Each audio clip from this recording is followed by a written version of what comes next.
Just 1 year ago, this was the stuff of nightmares, but it is now very real. Hundreds of people dying every day. Almost every family has been affected.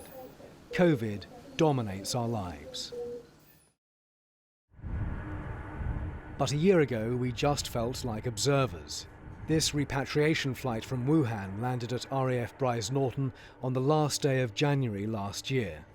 Masks, testing, quarantine, it all seemed very alien. In February, we were reporting on British passengers stuck on cruise liners. It was quite light-hearted, but only to begin with. You don't really care about us. And although there was a handful of cases in the UK, this new thing still seemed distant. The month where everything changed was March. The first deaths in the UK, followed by this. More families, many more families, are going to lose loved ones before their time. And there was this analysis from the chief scientific advisor. So if we can get this down to numbers 20,000 and below, that's a good outcome in terms of where we would hope to get to with this outbreak. But I mean, it's still horrible.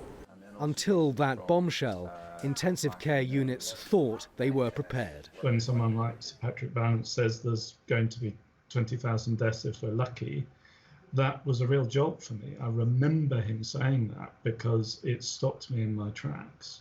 Panic buying accompanied lockdown by stealth. First the schools, advice about avoiding pubs, and then this on the 23rd of March. Stay at home, protect our NHS, and save lives. April was the month of deepest lockdown, as deaths soared and the first Nightingale hospitals opened but weren't really used. The Prime Minister was admitted to hospital, yet amid the gloom there was light and colour.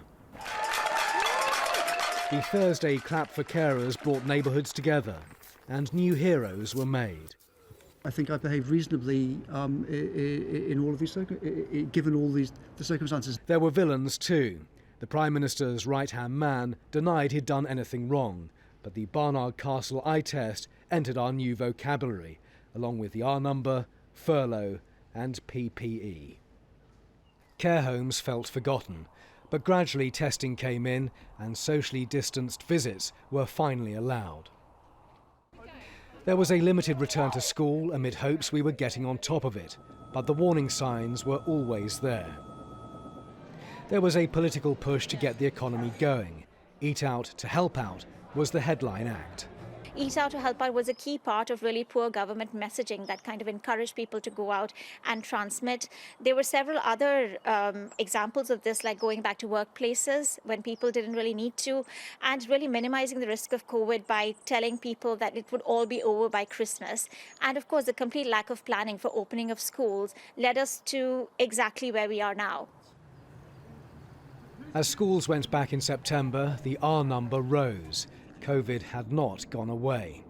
As we tried to negotiate the confusing world of tiers and the slightly different systems in each of the home nations, autumn meant more new buzzwords like firebreak and circuit breaker. December saw the approval and rollout of the first vaccines, but a desire for Christmas gatherings seemed doomed. 2021 has not been a happy new year so far, and although numbers don't really matter, right now 20,000 sounds a lot better than 100,000. Simon Viger, 5 News.